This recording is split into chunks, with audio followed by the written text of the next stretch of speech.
Good afternoon. Good afternoon. Grab your coffee. We're going to talk some crazy hoops, and I'm going to say some crazy things, but they're not actually that crazy.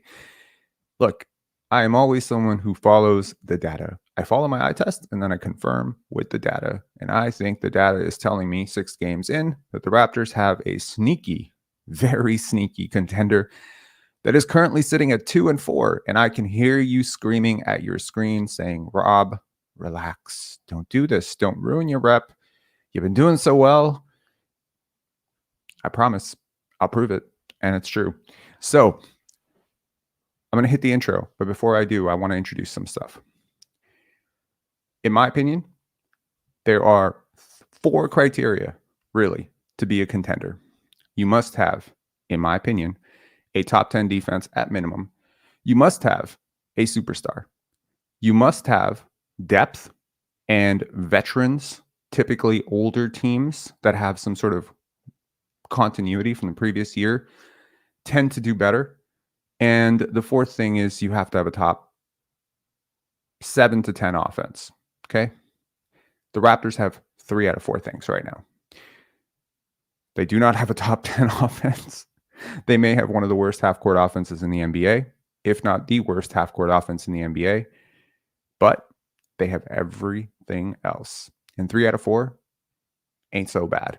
All right, let's hit that intro. I promise I will make this so data loaded that anytime, you have a doubt whether I am speaking out of my butt or if I have a point, I promise I did not arrive to this conclusion by accident. It was quite a night of just looking around and seeing and poking and really just testing. This is important, right? I come from the data world. I come from the stock world. I'll explain that too. Let's hit the intro. Let's get to it. This is going to be a fun live. Okay, let's.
All right, let's get to this. I'm excited. I'm happy. I asked a poll. I put up a poll on Instagram saying, is this crazy? And 75% of you said, I'll watch and see. I appreciate your open-mindedness. I love this community for that. So let me make the case. First of all, I think the easiest case, let's start with the easiest case and work to the hardest case. Okay. Easiest case to be made. This is a top 10 defense. Okay. Currently, they are ranked 10th in terms of defensive rating. And I honestly think that this is a massive underperformance. This is also the offensive rating is awful, right? So we are not going to make the case for offensive rating. But in terms of net rating, this team is 17th, which is minimum, like middle of the pack, right? You don't want to be 17th in anything if you're, well, almost anything if you're actually thinking contention. But I don't think anyone in their right mind would say outside of one game, the offense has clicked for even a minute, right? Like I think for the most part, it has been, pretty much dragging its feet through the mud. But the defense has been promising. It has fallen off the last couple of games. It has gotten a little bit worse. And, they've gone from historic levels to 10th, right? But I think we can all agree that Otto helps defensively. He helps a lot. You have a player like Christian Koloko who hasn't played for you, and it's a massive upgrade defensively over Chris Boucher.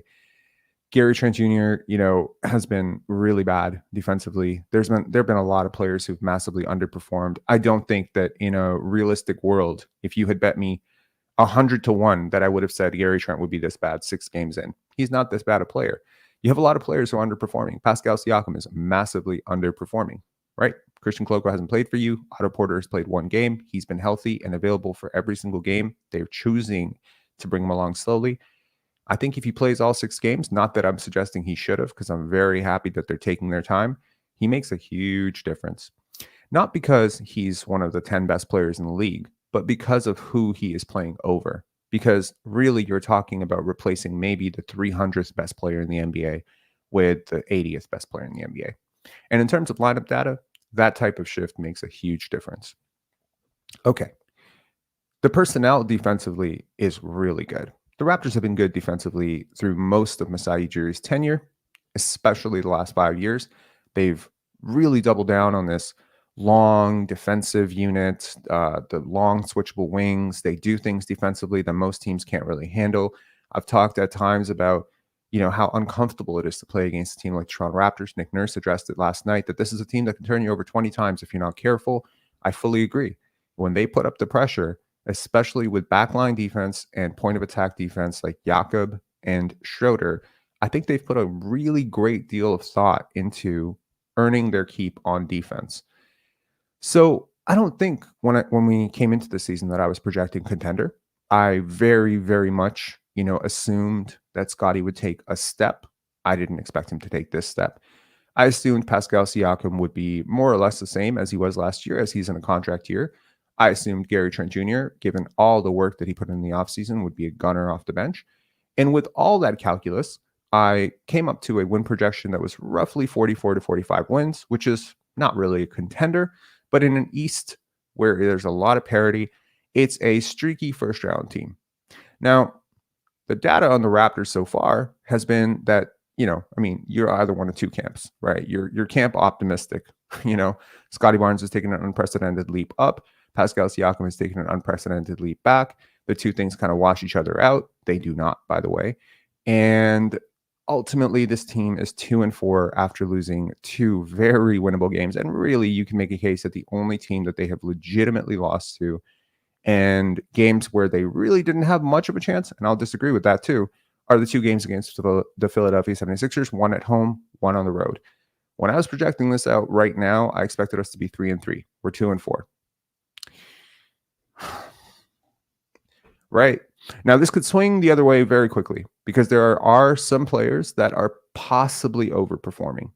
I don't think anyone expected Dennis Schroeder to be leading the league in assists.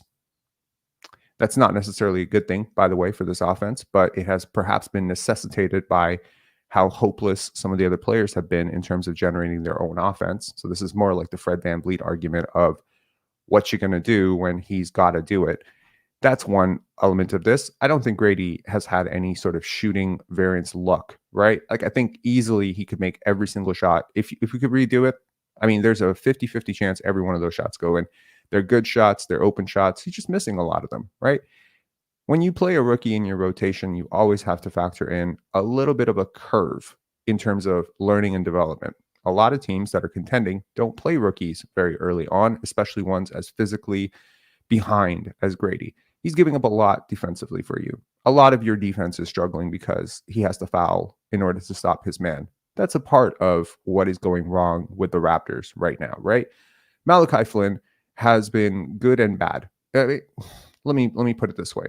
He's probably still, even though I've come a long way on him, he's probably still the worst backup point guard in the NBA. So you have an issue there in terms of depth, rotation, right? As I mentioned, you don't really have Otto. You're not playing Thad. I think Thaddeus Young probably impacts winning more than certain players who are playing ahead of him right now. It doesn't really help your spacing, so I understand why he's not playing. But fully, I expect that there are the pieces on this team to field a competitive bench unit. It's just unfortunate, really, that those pieces are kind of the wrong pieces or they don't really fit together very well. But the talent exists. If I were to take let's just put it this way. If every single ounce of talent that's on your bench was equivalent to equivalent to an M&M, right? Like if I don't know, like scale it out of 100. If Gary Trent Jr. is a bag, is 72 M&Ms, right? If Grady's 66 M&Ms, I guarantee you have as many M&Ms on your bench as most contenders. Does that make sense? That's probably the stupidest way to probably phrase that, and I'm not earning your credibility at all. But let me just say that I think depth and defense are very much on your side. I think Otto is a great player.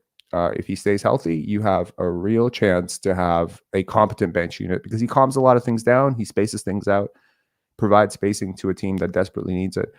Very few teams can field, 3 shooters off the bench who are as good at other things other than shooting as Gary, Otto, and Grady. It's a really interesting unit, especially when you play it with 2 starters. You really do have an 8-man rotation that makes sense to me. You add Christian Koloko to that to relieve, some of Jakob's, I don't know, lingering slowness at times, rim push, shot blocking. I mean, he gives you a little bit of shooting. So again, Christian Koloko could make a huge difference for this team as well. But again, last night, there was a glaring thing that came up, and that was Kelly Oubre and Patrick Beverley, right? Someone was quick to point out that Kelly Oubre and Patrick Beverley make a combined $4 million. $4 million. And both players had a significant impact on the game at a combined $4 million. You have to revert this back to Moneyball. Where are your dollars and cents? Who are you paying them to? And what are you getting for those dollars and cents, right? Right now, you're paying Pascal Siakam a max contract. I don't think at any point this year he's given you a max contract value on the court. You're paying Chris Boucher $11 million. He's not really giving you that. Thaddeus Young, $8 million. Hasn't played this year, right? You have a lot of expiring contracts or guys that are just not contributing or not really contributing to winning in any significant way. Gary Trent Jr. has massively underperformed his $18.5 million contract. Now, I don't like to count other people's bread. I'm not really doing this as I am, however, saying that the one thing that's even in the NBA, markets may not be even, luck may not be even, superstars, draft luck, may not be even, but the cap is pretty much even. You have rich owners, you can go past, the luxury tax, fine, that's different. But everyone has a set number of dollars that they can spend under the luxury tax. And the Raptors are probably not using their dollars and cents very well. Does that make sense? I mean, the vast majority of your value has come from a guy making $8 million. The next most value has come from a guy making $11 million. The next most amount of value has come from a guy making $18 million, $19 million. That's OG, Dennis, and Scotty, for those of you in the back row. That's not even a max contract combined. And those 3 players have easily given you more value than a max contract. So you have pieces that are working and pieces that are not working. Critics would say, well, it's a seesaw effect. In order to make certain pieces work, you're making other pieces not work. And that's the argument. They can't all work at the same time. This isn't a well-oiled machine, so on and so forth. I disagree too. But if the pieces really don't work, if they cannot work, if they are destined to fail, then you must change the pieces. That is as simple as it gets. Because certainly Gary Trent Jr. is a valuable player for somebody out there. I'm sure someone could use a gunner like this off their bench who's pesky in the defensive lanes. I'm sure Pascal Siakam is a very valuable piece for someone out there looking to pair him with a star, maybe a Miami Heat, something like that, who missed out on a Damian Lillard, have started out a bit slow. Could they possibly use a Pascal Siakam to pair with a Jimmy Butler and a Bam Adebayo and give themselves a contention window? Do the Raptors have a need, perhaps, for a guy? The Atlanta Hawks, they're another great example, right? Not working, right? But now they found something in Jalen Johnson. Is there some sort of value? They're not really playing Onyeka Okongwu very much. And they're not playing AJ Griffin very much. Do those 2 pieces add something to the Raptors that they cannot do over there? The Indiana Pacers, they have, certainly a great coach. They have a great, point guard in Tyrese Halliburton. I think he's incredible. They have a lot of depth. Do they have a need? There are a lot of teams out there. The Dallas Mavericks, they're a great example too. I mean, I don't know what they would give up, but they have a superstar and they have a secondary superstar. Could they use a third one? Could they build a big 3 in Dallas? I don't think, I spoke to a Eastern Conference executive a couple of days ago about Pascal Siakam, and what came back was kind of interesting. He said, the Raptors may have to take a PR hit. I shared the full quote on Instagram. If you're not following us on Instagram, you can definitely check our stories. The quote is there. I'm not really trying to blow it up or anything, but basically the thought process was as follows. the Raptors have chosen to give this a chance. They want to see Pascal in this new unit. They want to give it, a full. They want to give it a full run. And I don't know what that means, a full run, but the offers that people think, I guess myself, fans, are just not there. Like, people are thinking, that there are these offers with 3-4 picks and multiple pick swaps that are typically there for superstars. But I think that maybe, other fan bases, other general managers, other executives maybe don't see him that way. And I think we have to probably adjust our expectations accordingly, that maybe this isn't going to be some haul of picks. Maybe this is more like a James Harden type of situation where you have to take back role players that make sense for you and a couple of future picks down the line. And maybe you have to just accept that, because James is an expiring contract. Please do not underestimate the desperation of teams that think they are contending, because Pascal SIakam could move the needle for a lot of teams. But I'm not here to say, that Pascal SIakam is moving the needle for a lot of teams, because I'm here to say you are a contender. The elephant in the room, Rob, we don't have a superstar. We don't have a superstar. Kawhi's not walking through that door. Kawhi's too old now. Kyle Lowry's not a superstar. Did Vince Carter come out of retirement, build a time machine? Did he take some ice baths? Is Vince Carter coming to save us? Are we trading for Giannis Antetokounmpo? What is happening? We didn't trade for Dame. We don't have a superstar, Rob. Okay. Here's what I like to do. Okay. Now here comes the mic drop moment. Okay, mic drop moment.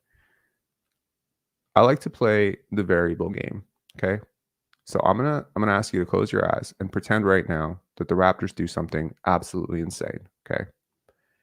I want you to imagine that if the salary cap did not exist, that you wake up tomorrow to a news report that the Raptors have traded Scottie Barnes for Jason Tatum.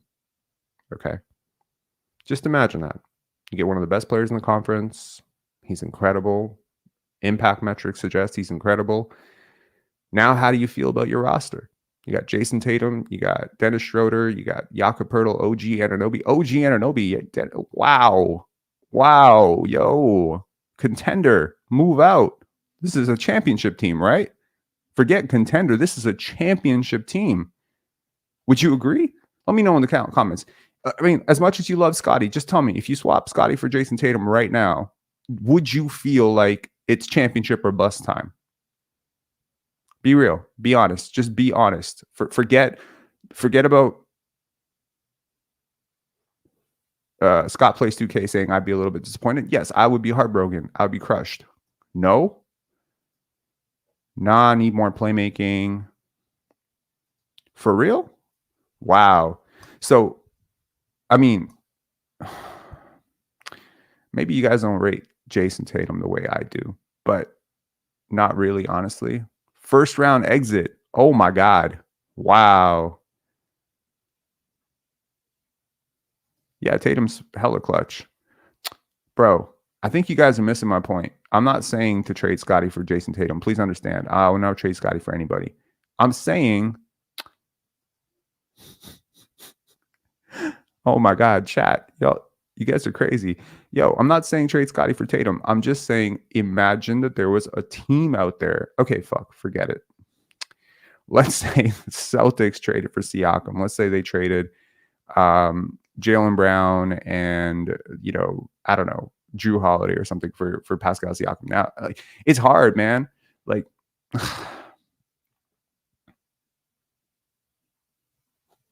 okay, you guys are missing my point, and you've completely screwed up this entire exercise. Let's just put it this way. ESPN would absolutely be rating the Raptors if they had Jason Tatum on this team, okay? Jason Tatum, O.G Anunoby, and Pascal Siakam is a dominant trio.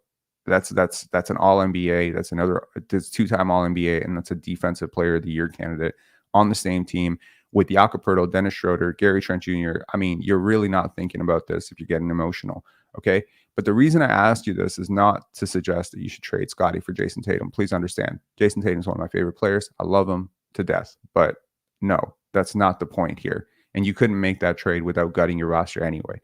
What I wanted to make a case for was this. That so far into the year, oh, by the way, y'all remember that whole Jason Tatum had a sophomore slump too. In year 3, he bounced back. These are not Jason Tatum year 3 versus Scottie year 3. This is Jason Tatum in his prime right now versus Scottie year 3. Take a look. So the argument of do you have a superstar or not, my friends, I tell you, these are superstar analytics. If Jason Tatum put up these numbers, they would still be superstar analytics. If Luka Doncic was putting up these numbers, they would be superstar analytics. If Nikola Jokic put up these numbers, people would say Nikola Jokic has regressed, but they're still superstar analytics. 6.8 box plus minus is ridiculous. The Raptors have not had a player this good since Kawhi. I'll put that very, very much exactly as it is. They have not. Now, box plus minus does not factor in a lot of things. So here's your estimated plus minus. Okay. It's telling me he's a superstar. It's telling me certain games were better than others, but it's telling me he's a freaking superstar. This is going right back to preseason. This is not a small data size.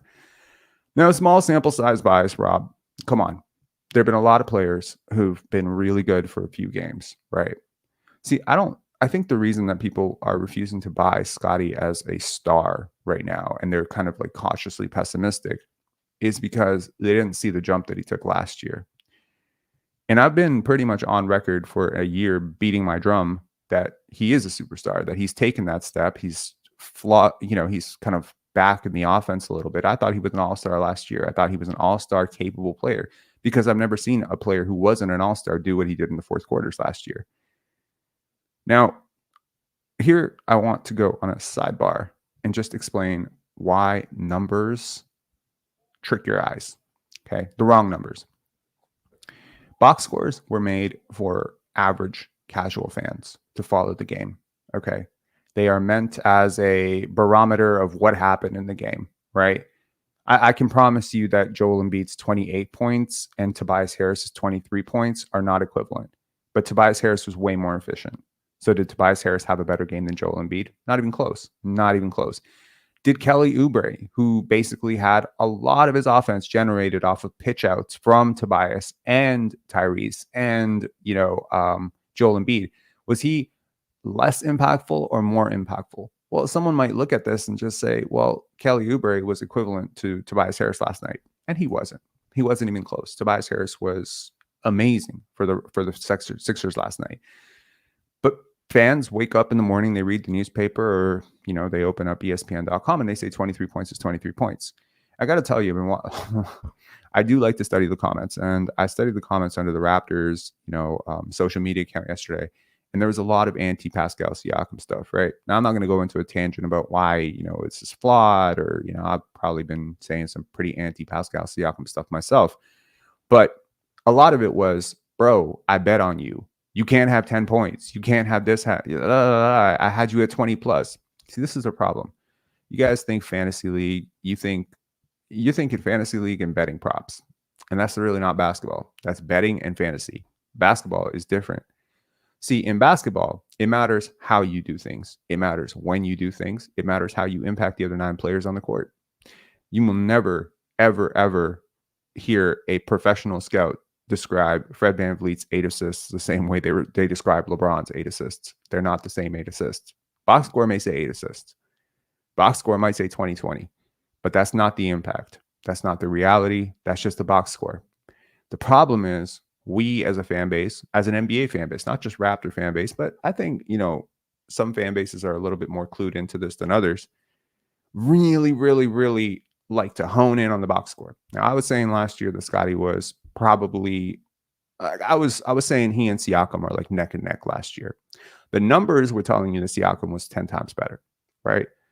I said it last year in a video exactly 11 and a half months ago to this day, that if you gave him the same role that SIakam had, he would put up roughly the same numbers with more rebounds, I think I said more rebounds, just as many assists, probably on lesser efficiency because he's not as good a shooter right now, not as good a scorer.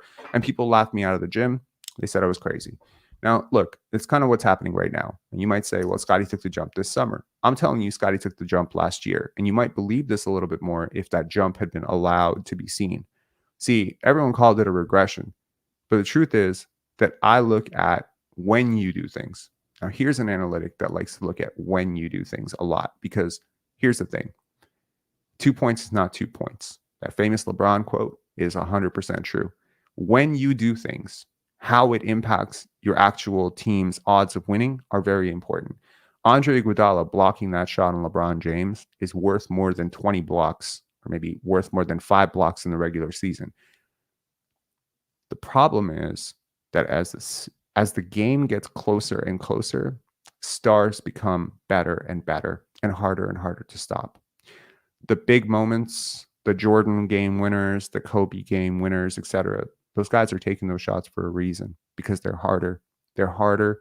The defense is trying harder. So when you get a guy who can take Ben Simmons off the dribble, he's a phenomenal defender, by the way, probably the best defender, one of the best defenders in the NBA over the last 5 years, and score over Kevin Durant and Nick Claxton, can bully ball Brook Lopez and Giannis Antetokounmpo.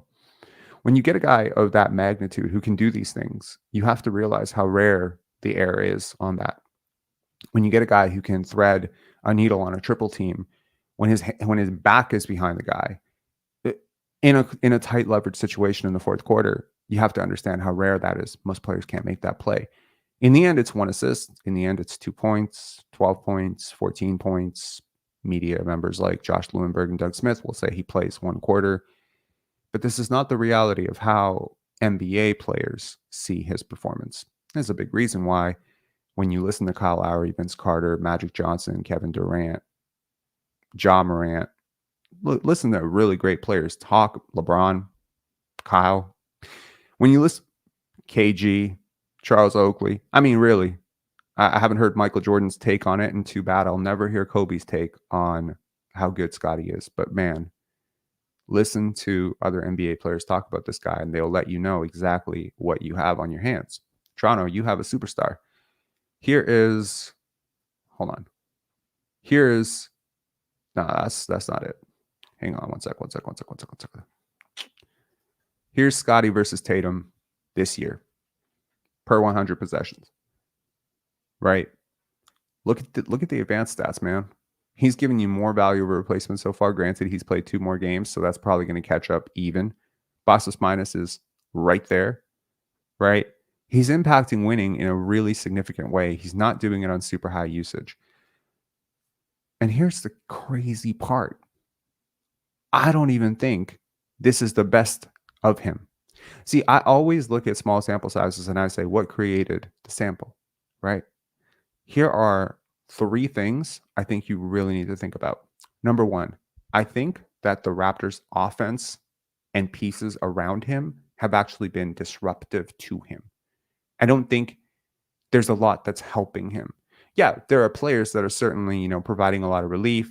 There's players who are really helping defensively, which is unlocking him in transition. That's great. But offensively, in the half court, whereas when you think about the Denver Nuggets offense and how easy things are for Nikola Jokic to space to the top or get into the post, and people are moving in the correct spaces and there's talent around him, that's unlocking him because you can't double him. And it's the same thing with Scotty. You can't double Scotty because he's going to shred you, right?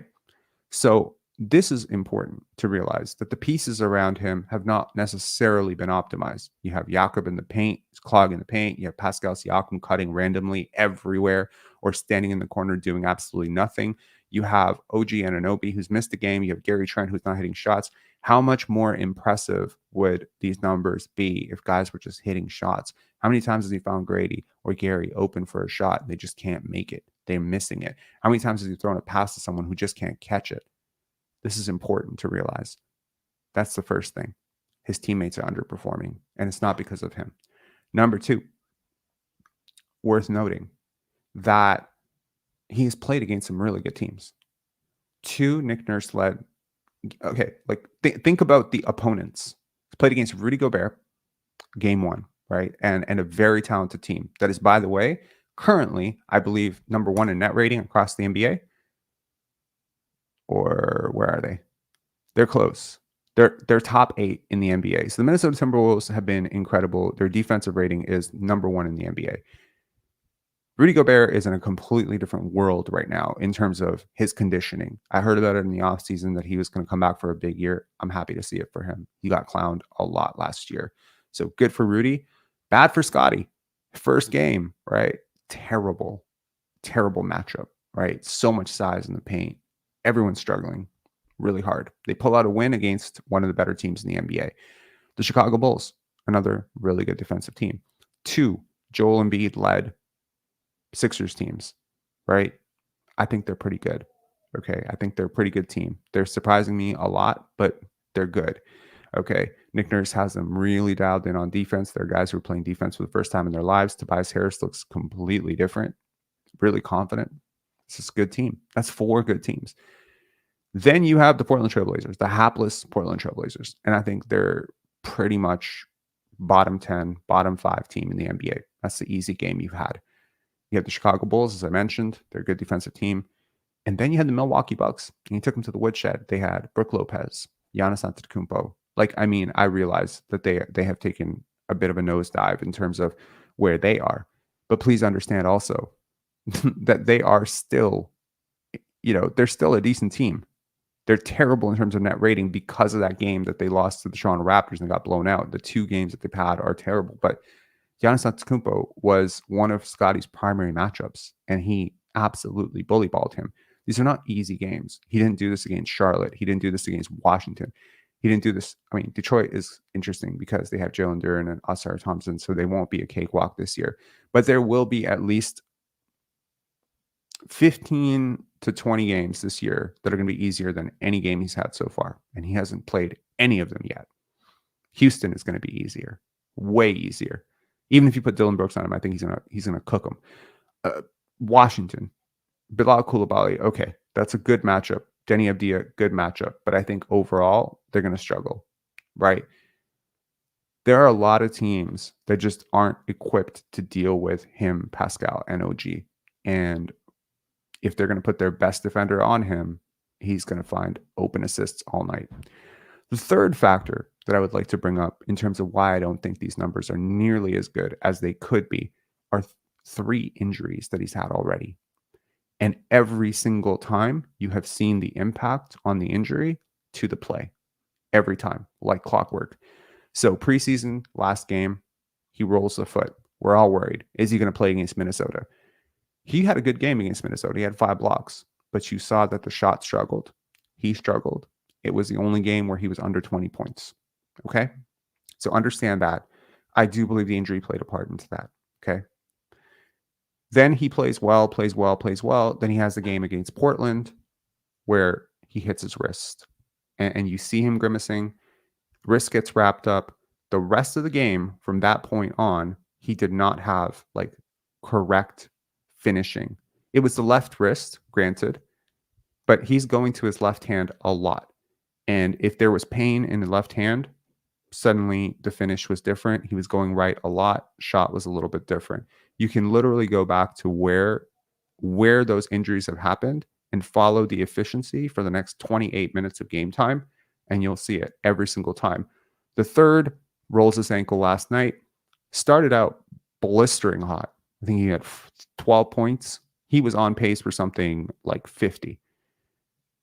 Cools off right after that. He scored half of his points before it. I think he missed every single 3 after that. He comes out 2 for 2 after he rolls the ankle, and you can see he's in pain. He's not faking it. He's not whatever you think of Scotty Barnes, he is not faking pain. He's not grimacing on purpose. This is actual pain. He just has a really high pain threshold. He's talked about it many times. But if you have a jump shooter that's new to jump shooting, a lower body injury like a foot injury or foot sprain or whatever, these are ankle sprains. This is tough, man. This is tough shit to play through. A lot of guys play through pain. Kyle Lowry played through a lot of pain. Alvin Williams played through a lot of pain. Scotty Barnes is apparently chosen to play through pain. Some guys don't. Anthony Davis, he sits. Okay? Some guys, they sit. Some guys, they play. So this has not been a healthy Scotty Barnes who's putting up 6.8. Okay. So I hope that I've made that point. Now, I wanted to talk about also the where you do what you do. And this is why I thought Scotty had taken a leap last year. And a lot of people were telling me that he had regressed or that he's the same or whatever. See, 2 points is not 2 points. Scored 2 points in the first quarter. Defense is just kind of getting their legs underneath them. No one's really people are just trying to keep pace.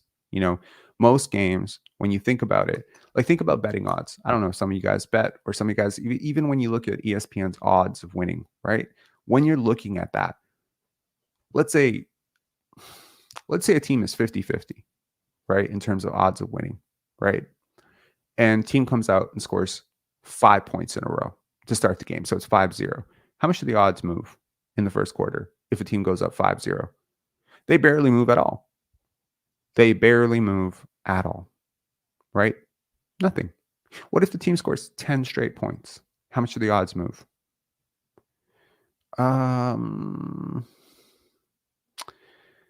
Maybe a little bit. You start to feel a little bit of a shift here. So maybe if it's 185 in terms of the odds on both teams, maybe it moves to 165, 235 after that, right? So after 10 points in a row, the odds makers are like, all right, this team with 10 points now has a significant advantage, right? Okay. What happens if you score? Okay, let's just completely change the equation now. We're no longer in the first quarter. We're in the fourth quarter. We're tied 88-88 with 30 seconds to go. You score 2 points. 2 points. How much do the odds swing? Literally by they triple, quadruple. Like you almost have you go from having a 50-50 chance of winning. Actually, the home team would almost always be favored. The better team would be favored. So let's just say, shit. Okay, let me change it. Let me change the equation. Let's say the Raptors are facing off against the Celtics. Perfect example. Okay, Raptors come in as, I don't know, 12, 13 point underdogs. Let's just say, it's a 5-1 shot to win, right?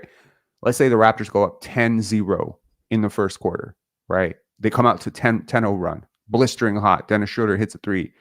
Scottie hits a three. Pascal hits a three. OG gets fouled, splits the free throw at the line. 10-0, right? It was 5-1 odds of winning the game. What is it now? 4.5-1. Celtics are still massively favored to win this game. Change the equation. Raptors are on the road against the Celtics, fourth quarter, 30 seconds to go, and they are up by 2. Up by 2. No, down by 2. Down by 2. They're down by 2. Okay. 30 seconds to go. They have the ball. What are the odds of winning right now? Probably Celtics 3-1, 3.5-1. Okay. If you hit the 3, you're down 2, you hit the 3 with 6 seconds to go, they would close the books because the odds of the Celtics now winning are less than 3%. That one shot swung the odds like more than a 20-0 run in the first quarter could have. Do you understand? That's what that one shot is worth. You understand? That's the point. So when Scottie can do this in the fourth quarter, his moments are high leverage. Now I want to show you an analytic that takes into account this type of thinking and what they think about Scottie. So first, what they're saying. This is Real Sports. Okay. I don't want to promote them. I'm not affiliated. I'm not suggesting you subscribe. Someone sent this to me and I thought it was interesting. I genuinely believe that this is the right idea. I can't speak to their math because I don't see their algorithm, but if they're factoring in these things, I have no reason to believe that they're wrong. Okay. They say closeness to the game, time of the game, a number of points, assists, etc. scored, active player, point streak, importance of the assist, block, steal, efficiency of the player at the time of the shot, game tying, lead taking, game winning plays. Okay, perfect. Do you want to see who they think are the 10 best players in the NBA? Prepare yourself for a fucking shock. These are the 10 best players, 12 best players in the NBA, according to them. Do you see anything that is standing out to you as, oh my God, I can't believe it? Yeah, probably number 1, Scotty Barnes. That seems kind of crazy, right? So far into the season, with 3 little injuries, this is the player. Is this sustainable? I don't think so. Probably not. But man, the question of do you have a superstar, I think is very close to being answered. I think you do. I think you've had one for a while. I think there's a reason. And look, man, the math adds up on this, okay? Please understand me when I say this. The reason that the Nets wanted Scottie Barnes back in any deal for Kevin Durant. Consider what they ended up going for. They ended up going for Mikal Bridges, Cam Johnson, and 4 fucking first-round picks. Okay? That's an all-star, a possible all-star, a possible second all-star, and 4 picks. That's the value of a Kevin Durant. That's what you rejected, Scottie Barnes. How high must you have to be on that player to reject that offer? Same thing with Damian Lillard. Look what they gave up for Damian Lillard. Think about it. They gave up the best defender in the NBA, who is just exiting his prime right now, in Drew Holiday, and they gave up picks. I mean, my God. Okay? So you have to understand that in all cases, teams have wanted to trade for Scottie Barnes for a reason. The Raptors have held him out of trade talks for a reason. And if you listen to this media space, you would think they're doing it for a bum. This is what I'm trying to tell to the media. You guys don't understand basketball. I think I'm tired of telling you that you don't understand basketball. I think you should try to understand basketball. Maybe read a book. Maybe do some study. Do a little bit of math, because some of these takes are so casual that I can't imagine that you also have a job. And if you want to know why your newspaper is running out of money and why you're going broke, this is exactly why. If you want to know why some bullshit channel in 720p is outperforming you in the post-game lives, that's why. Because you won't talk basketball. You're talking absolute nonsense. You're talking box score. And it's stupid. You need to adjust. You need to adjust. I'm giving you the playbook, man. I'm giving you the talking points. I'm giving you the playbook. I told you Scottie was going to be a superstar last year. You could have changed your angle if you just paid attention to the fucking videos. I proved it through data that SIakam wasn't a superstar. You won't listen. You still want to pound your MVP parade. I told you Fred VanVleet was not impacting winning as much as you said. And trust me, he's not. Look at Houston, right? She won't listen. All right. Keep on keeping on, right? Now, the imperfect equation. Why the hell are the Raptors 2 and 4 if they're so good, Rob? Well, they're not so good, actually. They're 3 out of 4. But the fourth thing that is really, really holding them back is really, I mean, it's really more than 4 thing. It's really one thing. It's really more than one thing, right? It's not just half-court offensive efficiency. It's defensive rebounding. So I wanted to show you a little bit, right? Because I've heard a lot of narratives. I know that people have tuned out of the Raptors a little bit. I looked at the post-game numbers last night for all channels. The Raptors, I think 3 hours after the post-game live, the Raptors Today live, they had 800 views. Wow. 800 views. Fans are ready to check out this early. It's crazy. A lot of channels are seeing this kind of decline in engagement, and I fully understand it. I get it. You know, it's not the prettiest basketball to watch at all, right? You're watching a guy do fucking cardio out there, as Patrick Beverley is absolutely been proven right twice so far, and I hate to say that. It sucks. It sucks. Losing to Philadelphia sucks. But I heard a lot of this stuff today about the Raptors offense and why it's so bad. And I'm going to play a bit of it for you if I can download this. Oh, it didn't upload. Too bad. Okay. So Doug Smith, you know, a couple of days ago went on the Bob McCowan show, and he was talking about how Barnes and SIakam don't fit. This offense is terrible. Darko wants to play this way. He doesn't have the personnel for it. He needs to adjust. He needs to go isolation ball more. He needs to play to his players' strengths. Look, man. They're playing to their stars' strengths right now, and that's how every team plays. The Dallas Mavericks did not adjust their offense for Christian Wood, nor should the Raptors adjust their offense for Gary Trent and Pascal Siakam. They are trying to build something that is cohesive, and I wish that the media space would stop backhandedly criticizing it, because it's not the style. So I want to show you a little bit of last night. Now, I promised that I wouldn't do low light films, so I'm not releasing this as a standalone. And again, to the media who watches this, can you please start asking fair questions? I'm begging you. I beg you from the bottom of my heart as a Raptor fan. Please start asking the right questions. Please stop asking about 0.5 offense. Please stop asking about Pascal Siakam's shot attempts. Please stop saying that he's double teamed all the time and that's why he can't make the attempts or whatever. Please stop saying the Raptors don't have the personnel to shoot. They've shot above league average quite a few times this year. And trust me, 3-point shooting is not the problem right now. I know the offensive rating sucks. I know that the half-court rating sucks. I know it's on a historical pace, but please understand that you are not paying attention to why these things are happening. So I'll give you a 45-second clip of what will be a 45 fucking minute video if you guys don't get honest, okay? So this is I call it a warning shot. Okay, let's go. Bear with me. This is This is painful. Cover your eyes. Hide your children. Do you have children in the room? Hide them. Hide them quick.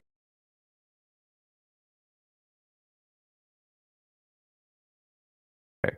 Sorry. Let me pull myself to the bottom so I can comment on this while this is happening. Okay. All right. The first low light video of the year. And we gave ourselves. He dribbled all the way down the court, high dribble like a child, dribbled into a triple team, and then throws the ball to Scotty as he brings two defenders over to him. This is not basketball IQ. I don't know what this is. I mean, you want paint touches, but not this type. You know, this is just allowing the offense to absolutely sag middle. And you're not even looking. You're just throwing the ball to the first person you see. You're not putting Scotty in a position to score here, are you? Be honest. Look at the look at the defensive positioning and the offensive stagnation. Is this the right pass?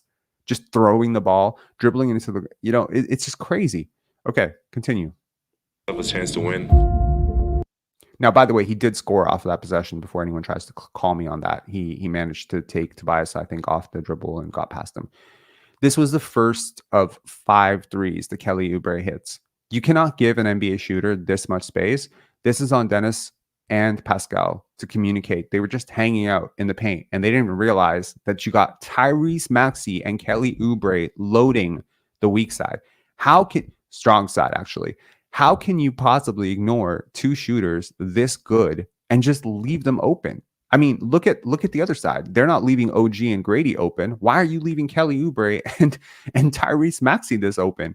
I mean, Dennis is actually in a much better position to actually, and he reads the play and thinks, hey, if Pascal gets out to Kelly Oubre, let me get out to Tyrese Maxey. But like, come on, man. And this goes in, and now you've got a shooter who's averaging 19 points per game and feeling good. And look, please understand, shots go in the NBA all the time. You can contest a shot, and NBA players are really freaking good. But look at Scotty's reaction to this. He knows that they fucked up, and he knows that they're just like, and everyone's just looking at each other. And we saw a lot of this last year too. Look at this reaction. Okay. I'm sorry, Malachi. This is not, you can't do this. Okay. But I appreciate Malachi for actually trying to defend on the way back. He didn't just quit on the play, which happens a lot, okay, on this team. Scotty, probably a little bit late, but really just bursts to try to contest this, and he forces a miss, right? This is too much space. For a shooter like this is too much space, but he does contest it. He nearly blocks it, which is crazy because I believe this is after he had hurt his ankle, or it might be below he's hurt his ankle. No, this is before he hurt his ankle. And okay, now everyone knows where this ball is going, right? I mean, if you're a rebounder, you know where this ball is going. Look at this shit. Okay, who should get this ball right now? Let me know, chat. Who should get this ball?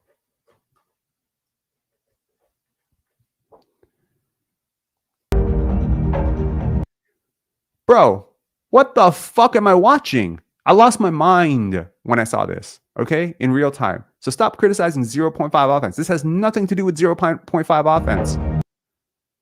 Just let him, you don't even, you're just looking at him like, oh, I wonder what the guy on the other team is going to do 2 feet away from the basket. Let me just watch him.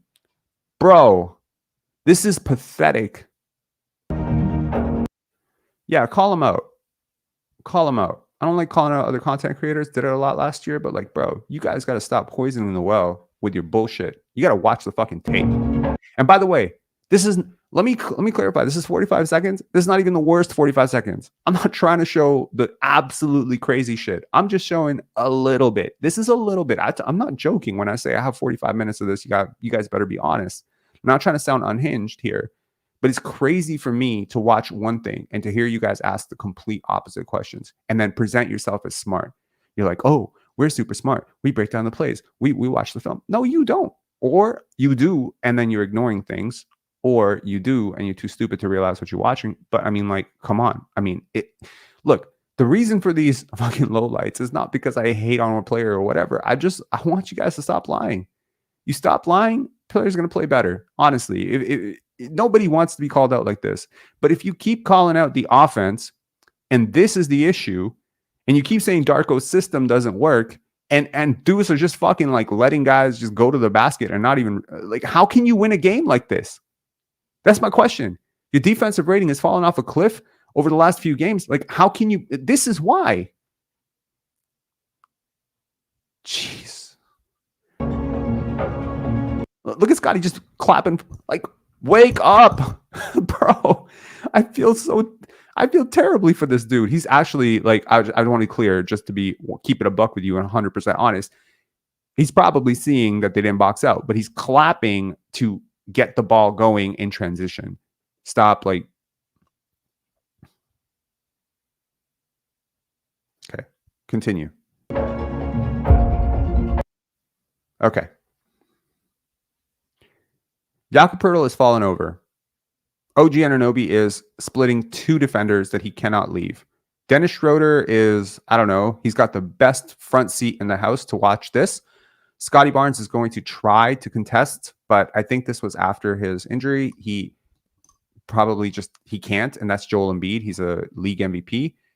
What's Pascal SIakam doing here? He's helping up Jakob Poeltl. Or, I don't know, taking care of Jakob. Hey, Yak, P in skills, remember? Or Yak in skills. Just, okay, this, I want to say, could happen to just about anyone. This is not particularly flagrant. I just want to say Tobias Harris really just owned this matchup last night. But, man, how can you not, like, how can you get moved off this much? Like, this Tobias Harris. It's not Luka Doncic, bro.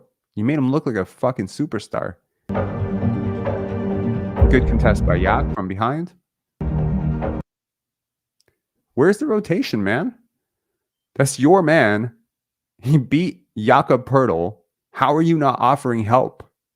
How are you not cutting this off? I swear to God, if this was Kyle Lowry, that would be a charge. But you don't have that. Like, you're not even trying. That's the crazy part. You're not trying. This is nuts. Like, what the fuck is this? Not even a hand up? Not even a, let me just pretend? Not even a wave that you did to Karl Anthony Towns? This is sorry, man. And look at Jakob, man. He's trying so hard and people are calling him a bum. Bro, shut the fuck up. He's not a bum. He's trying his damn hardest. You know how hard it is to play basketball 4-on-5? It's really hard. Now, again, this could happen to anyone. He didn't try to miss this dunk on purpose, whatever. But, you know, this is what defense looks like, bro. Look at Joel Embiid. This is what a contest at the rim looks like. This is what you didn't do with Tobias Harris 2 times. And look what happens, Pascal, when you contest. That's what happens. Shit. Okay. Can you tell me this is good defense? For real. Could you make the man any more comfortable? If you wanted to make Tobias Harris more comfortable than this, you can make his bed for him. You can get him some coffee. You can get him a donut. Maybe we can just take a break while you go get him a pizza. Like, what the fuck is this, man? I mean, Dennis trying to help down. Jakob Poeltl. Like, I mean, like, how much more help do you want from Yak, right? He can't just completely ignore his man right now. Patrick Beverley is open. You got 3 defenders. You got 2 defenders trying to help you right now. Help yourself, man.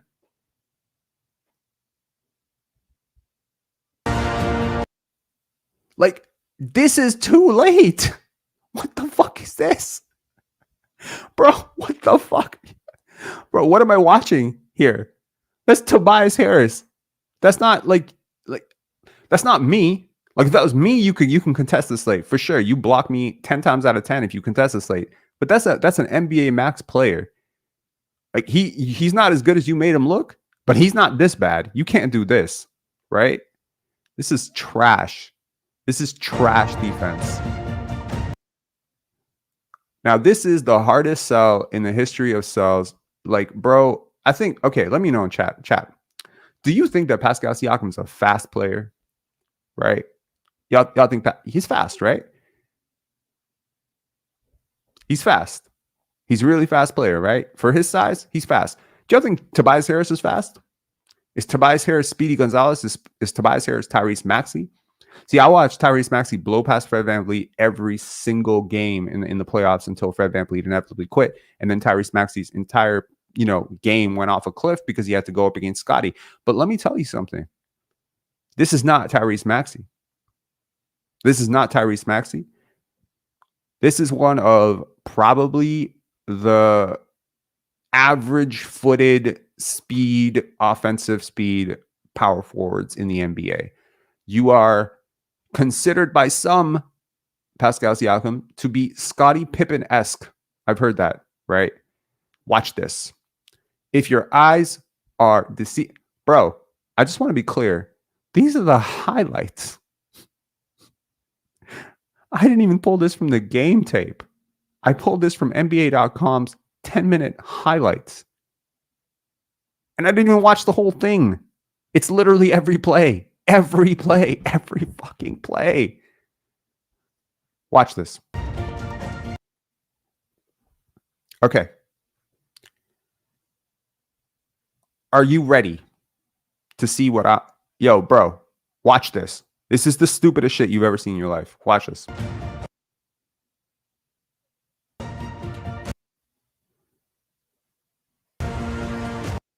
I feel like I screwed that up for you. So let me play the whole thing out. Hang on.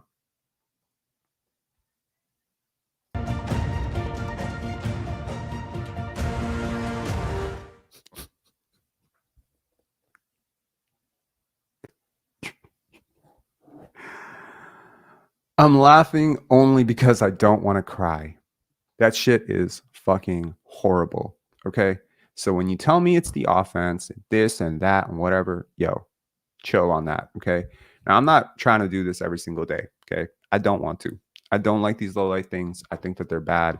I talked to a friend of mine in Serbia, talked to him about this, and I was like, yo, is Darko seeing this? He's like, bro, if you're seeing this, he's seeing it 10 times more than you are. So, wow, that must be very disheartening as a coach to watch your player do this.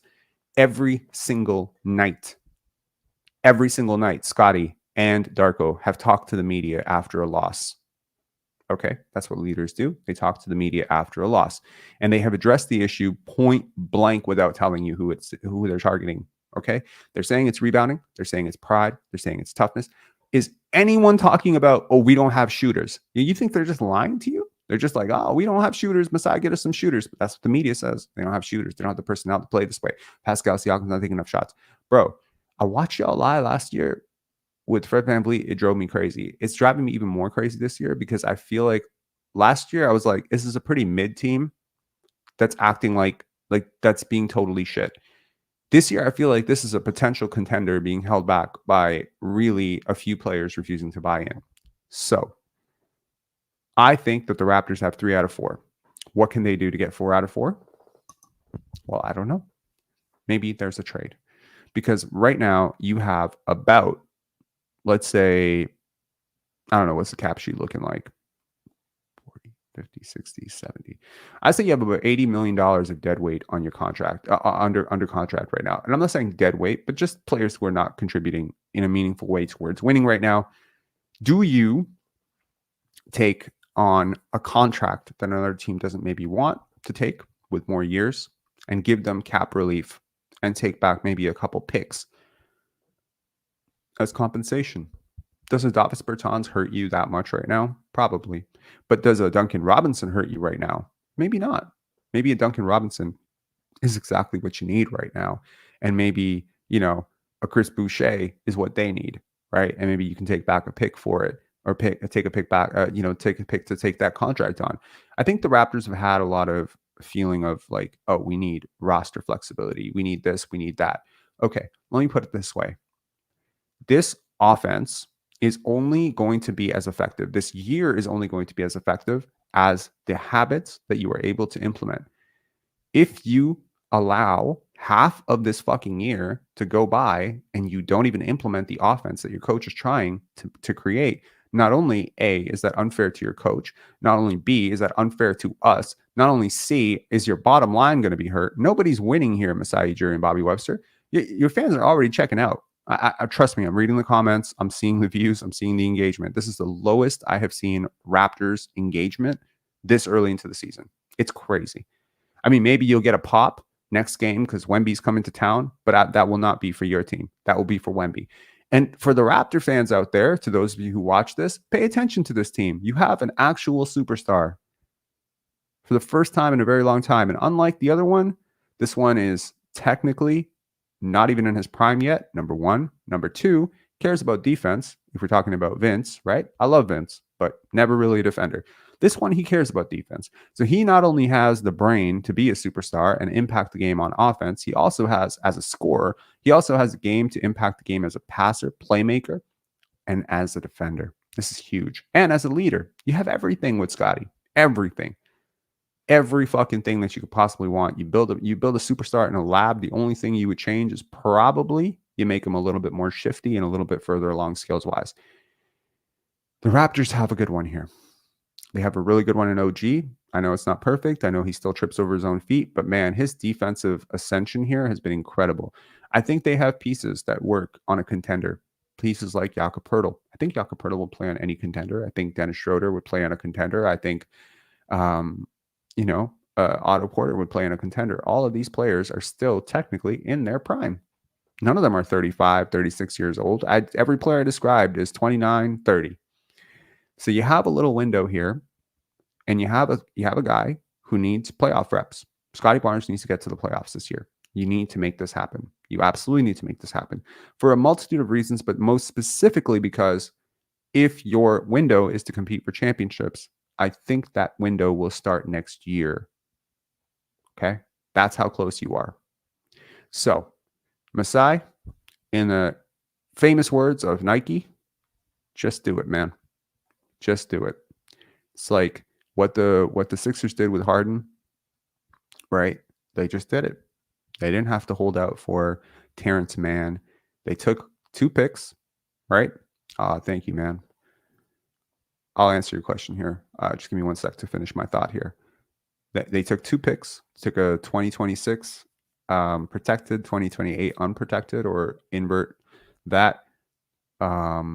They took back some role players, some salary cap relief, some expiring contracts, and they got rid of a player who is actually a very good player in James Harden because he wasn't working. But partially, I believe the calculus changed for the Sixers because they saw how good Tyrese Maxey was, and they realized, oh my God, we have a contention window here. That Joel Embiid and Tyrese Maxey and Tobias Harris and role players is actually enough to get you through a playoff round. May not be enough to get you through the Boston Celtics, but maybe these 2 extra picks can be dangled at the trade deadline to get you a player who is enough to help. The Sixers have made a calculated gamble, and I think it's a really good one. The Raptors should follow suit because I think you might be closer than you think. And look, progress is never linear. It's never linear. You know, Michael Jordan's big jump came at North Carolina. It was almost game to game. You could see it. It was crazy. You go back and watch the tape. Oh my God. It was like one game he's making this mistake. The next game he's not making this mistake. One game he can't get past this guy, breaking this shot. The next game he's making that shot. One game he passes one game he takes it. It was so quick how it was happening, right? It was crazy. It was crazy. And it wasn't projectable. And people caught up late. That's why he went third. It happens. It happens. Progress happens at weird times. But for a player who is between the ages of 16 and 25, it can literally happen overnight. And that's not to say that all the work that you put in is for naught. That's not to say that it's happening overnight as in it's an overnight success. Everyone talks about overnight successes because they don't understand progress. They don't understand tracking. They don't understand linear and nonlinear growth. But what I will say is that all of the work that Scotty Barnes has put in from grade 6, grade 7, grade 8, grade 9, grade 10, all of that work is right now finally clicking. And I don't think we've seen the best of it yet. So if you end this season and he remains even at this level, then you have a superstar.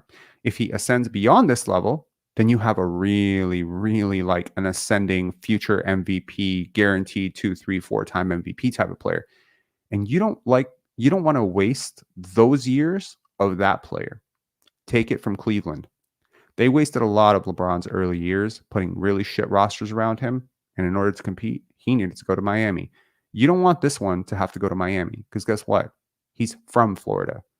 And those teams have no salary, they have no taxes. So you don't want to create a situation where he has a reason to leave. So you need to start building this correctly right now. You need to play to his strengths. You need to play. You need to put players around him that can grow with him. I think you've done a good job with Grady, with OG, with a lot of these guys. I think he really appreciates a lot of his teammates. I think some of them are really helping and bringing out the best. But you need to replace the ones that aren't. You need to make a decision because not making a decision is a decision. Okay, let's answer some of these questions. Thank you so much for the super chat. When do you think we should start trading future first-round picks for short-term star players like Holiday and Porzingis? We can't trade any first-round picks unless we waive our protection on the San Antonio pick, which could be pretty dangerous, but I could consider it. I don't think it's necessary to be so short-sighted right now. I think those draft picks are really, really valuable because the Raptors are so good at drafting. I think more so I would be looking to accumulate more draft picks in order to offer this kind of flexibility so that you have that opportunity to trade. Now, in terms of when you should trade or what you should trade, that completely depends on the opportunity at hand, right? There are some teams, obviously, that are going to determine very early into this year that it's just not going to work. And they might have a star player or two, or let's not say star player, but let's say a fringe all-star or two that might be up for grabs. And at that point, if they're in their prime and they fit the style of basketball you want to play, then I think that it might make some sense to waive the protection on the San Antonio Spurs pick. I don't know if they have to sign off on that. I don't know how that works. I've never seen it. In my memory, I can't remember. But if you could, and that you're not going to be, having to use the protection of top six, because you certainly don't want to do that and then give up the first overall pick. That would be crazy and that would be stupid, right? But and just so we're clear, the protection only applies after the lottery. So even if, let's say, for instance, the Raptors finish 7th from the bottom, and we're all like, they're going to give up the 7th overall pick. Well, you still have a chance at one of the top 4 picks. In fact, the Raptors had the 7th worst odds when they moved up to 4, I think, to grab Scottie Barnes. So just an FYI, yes. Would this team, hold on. Okay, let me get to the second super chat. Hang on 1 second. Thank you so much, Jacob Isaac. Hopefully there will be some sunshine after the rain for this team. Bro, I think you're seeing sunshine right now. I think there's a lot of sunshine. I wanted Lowry when he was available. I didn't see it. I didn't see what I did not see what he was becoming. And I thought he was an intriguing prospect. I traded for him several times in 2K when he was still with the Cleveland Cavaliers, but with the Chicago Bulls. I thought he was an interesting fit next to the type of players we had, but man, I did not see this kind of jump coming from Lauri Markkanen. This is very, very good, and it's good. Like, it happens. As I said, it happens. Dirk was not a star. I promise you, Dirk morphed from sidekick role player to pretty much guaranteed future Hall of Famer within a summer. It was very quick, and it was not projectable. If you want evidence for that, apparently, allegedly, Glenn Grunwald said that Dirk Nowitzki and Steve Nash, by the way, 2 future MVPs, were offered at a time for Vince Carter and Antonio Davis, and the Raptors were the ones that said no.